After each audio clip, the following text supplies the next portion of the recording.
Policies की वजह से। ये सिर्फ मैं आपके जहनों में डालना चाह रहा था जी। Over to you. बिस्मिल्लाहिर्रहमानिर्रहीम। थैंक यू वेरी मच जी। मेरा सबसे बड़ा फ़ायदा ये है कि बुज़ुर्ग पहले बात कर लें तो आखिर में सिर्फ वो जो कैच करने वाली बात रह जाती है जो रह गई है। तो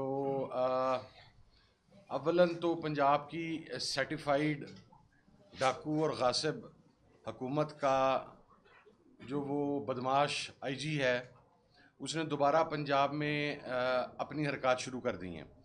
फैसलाबाद के जलसा से पहले ही कल रात को ऑफिशियली एक लिस्ट जारी की गई है, जिसके बाद कारकुनान की गिरफ्तारियों के लिए छापे मारे जा रहे हैं। सारी रात गुज़श्ता रात छापे बजते रहे और उसके अंदर पाकिस्तान तहरीक इंसाफ के तमाम MNAs और तमाम MPs के घरों पर रेड्स किए जा रहे हैं, उन्हें गिरफ़्तार करने की कोशिश की जा रही है।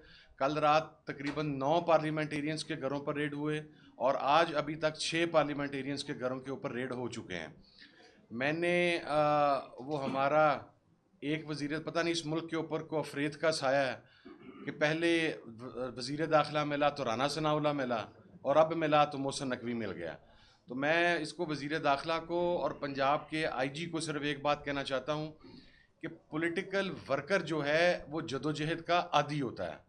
वो ये पुलिस की मार, शेलिंग, डंडे, ये तमाम चीज़ें बर्दाश्त कर लेता है, लेकिन जब आप किसी की माँ बहन पर हाथ डालते हैं, किसी की चादर और चार दीवारी के साथ खेलने की कोशिश करते हैं, तो भाईजान जो गैरतमंद होता है ना, वो फिर उस हाथ को काट देता है। हम आपको सिर्फ वाज़ा ये करना चाहते हैं कि इन आपने हमें गिरफ्तार करना 100 बिस्मिल्लाह, हमारे घरों पर जाना जाएं, लेडी पुलिस साथ लेके जाएं, चेक कर ले अगर कोई अंदर है।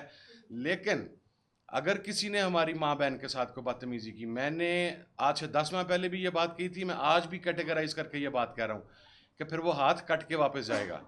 ये आपकी बदमाशी, ये आपका सब कुछ हमने बहुत बर्दाश्त कर लिया है। फैसलाबाद का जलसा इंशाअल्लाह 10 तारीख को होगा और देखते हैं कि ये पंजाब का IG कैसे उस जलसे को रोक पाएगा।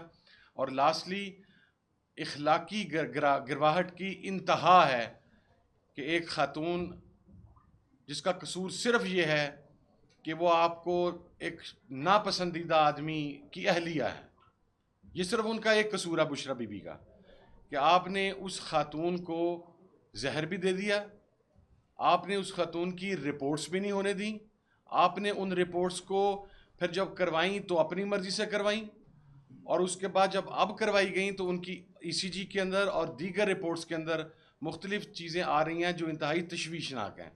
मैं ये समझता हूँ कि पाकिस्तान, हमने पिछले अदवार भी देखे और यकीनन महमूद खान साहब ने तो, हमारे बुज़ुर्ग हैं ना, तो बड़ी तहरीकें देखी हैं, उमर अयूब भाई ने भी, इनके वालिद ने, रजा साहब ने, तमाम साथियों ने, मेरे अब्बा जी ने भी बड़ी भुगताई, लेकिन कम अज़ कम इस किस्म का इंसानियत सोज और बहीमाना सलूक हमने आज तक नहीं देखा। तो ये जो जंगल का कानून है, ये बात ज़हन में रखें, ये जंगल का कानून सिर्फ मज़लूम के ऊपर ही नहीं बरसता। जब फिर कोई मज़लूम खड़ा हो जाए तो वो फिर उसी जंगल के कानून के मुताबिक ही रिस्पॉन्ड करता है, फिर चीखें निकलती हैं और फिर चीखें आपकी बहुत दूर तक जाएंगी। तो आप मेहरबानी करें, गरीब कारकुन का, गरीब वर्कर का, वो हर पार्टी का कारकुन अपने कायद की मोहब्बत में, और पाकिस्तान का हर नौजवान इमरान खान की मोहब्बत में बाहर निकलता है।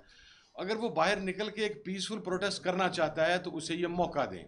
और आखिरी बात कि अब खुदा इस मुल्क के हाल पर रहम करे। मैं ख़वातीन की बहुत इज़्ज़त का कायल हूँ और अल्हम्दुलिल्लाह आज तक मेरे मुंह से आज तक किसी आदमी ने किसी खातून के बारे में कोई नाजेबा बात आज तक नहीं सुनी। मैं कभी इखलाकी गिरवाहट का या उस जो एक रेड लाइन है मोरालिटीज़ को, उसको कभी क्रॉस नहीं करता। लेकिन बहरहाल हमारे पंजाबी में कहते हैं कि औरत जब इंतकाम, आपको उर्दू में बता रहा हूँ कि औरत जब इंतकाम पर उतर आए तो उसका इंतकाम बहुत बुरा होता है। तो पंजाब की जो वज़ीर आला साहबा हैं, पहले हमें पंजाब पुलिस के ऊपर तहफ़्फ़ुज़ात थे, अब तो हमारी वज़ीर आला ने भी पंजाब पुलिस की वर्दी पहन ली है।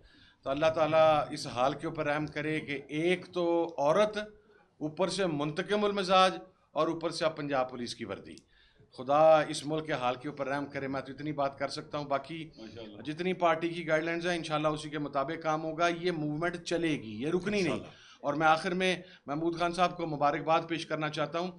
प्रोपोगेट किया गया हमेशा कि बलूचिस्तान की सरजमीन से पाकिस्तान के ख़िलाफ़ बात होती है या आईने पाकिस्तान के ख़िलाफ़ बात होती है, लेकिन पशीन में और चमन में पाकिस्तान जिंदाबाद और आईने पाकिस्तान जिंदाबाद का नारा वहाँ की आवाम ने लगाया है। तो मैं ये समझता हूँ कि ये कितनी बड़ी तहरीक है और उस पर आप मुबारकबाद के मुस्तहिक हैं कि आपने पाकिस्तान की बात की, आपने आईने पाकिस्तान की बात की और वहाँ के लोगों ने पाकिस्तान की फलाह और बका की बात की। तो मैं ये समझता हूँ कि ये हमारे पास मौका है कि यहाँ से हम आगे इंशाल्लाह एक अच्छे अंजाम की तरफ जारी हो सकते हैं। देखिए, इस वक्त चमन में लोग बैठे हुए हैं, धरना दिया हुआ उन्होंने काफ़ी अरसे से। आप जानते हैं कि वहाँ पर बॉर्डर एरिया है, कुछ लोग वहाँ पर लोग रहते ऐसे हैं कि उनके ज़मीनें उधर हैं, घर इधर हैं, रिश्तेदारी हैं, उनका आना जाना साल सदियों से ऐसे रहा है। और पहले भी था कि वो लोग आते जाते थे, लेकिन अभी क्या हुआ कि वहाँ जनाब कहा पासपोर्ट बनाए हैं और पासपोर्ट के ज़रिए उधर आए जाएँ, रोज़ाना 10 दफ़ा आना जाना होता है। और वहाँ के लोगों का रोज़गार भी इसी चीज़ से लगा हुआ था, लेकिन एक जालिमाना फ़ैसला किया गया, एक ऐसा फ़ैसला। देखिए, ईरान और पाकिस्तान के वाले से भी बलोचों का जो बॉर्डर लगता है तो वहाँ पर एक पेपर बन जाता है, उसके ज़रिए आते जाते हैं। लेकिन यहाँ पर इतना जुल्म किया गया है कि वो लोग कई महीनों से सरापा एहतजाज हैं और सुनवाई नहीं होती। ये अंधे बहरे हुक्मरानों का मुल्क बन गया हुआ है। हमारे पर गूंगे लोग मुसल्लत हैं, बहरे और अंधे हैं, जो ना बोलने की ताकत रखते हैं, ना सुनने की और ना देखने की ताकत रखते हैं। तो हम यहाँ से, मैं वादा करके आया था कि पाकिस्तान में जहाँ कहीं भी जाऊँगा आपकी मजलूमियत की आवाज़ उठाऊँगा।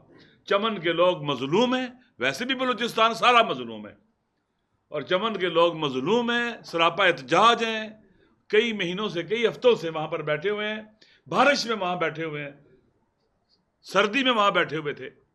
लिहाजा हम उनके साथ हैं और मेरी मीडिया के लोगों से भी गुजारिश है कि उनकी मजलूमियत की आवाज़ को उठाएं। उनके मुतालबात जायज़ हैं, कानूनी हैं और क्या उसे कहते हैं कि इंसानी हैं, इंसानी बुनियादें भी उसकी मौजूद हैं। लिहाजा उनका मसाइल हल होने चाहिए और मीडिया के दोस्त भी उन मजलूमों की आवाज़ को बुलंद करें ताकि वो एहसास करें कि इस्लामाबाद में बैठे हुए लोग भी हमारा दर्द महसूस कर रहे हैं। ये नहीं कि हम दूर दराज के इलाकों में और हमारी कोई सुनता नहीं है। शुक्रिया। मैं आखिर में एक और बात कर दूं जी कि हमारे कुछ अरकान कौमी असम्बली को, हमारे लीडर ऑफ द अपोजिशन यहाँ पर मौजूद हैं, उन्हें लाइव थ्रेट दिए गए हैं।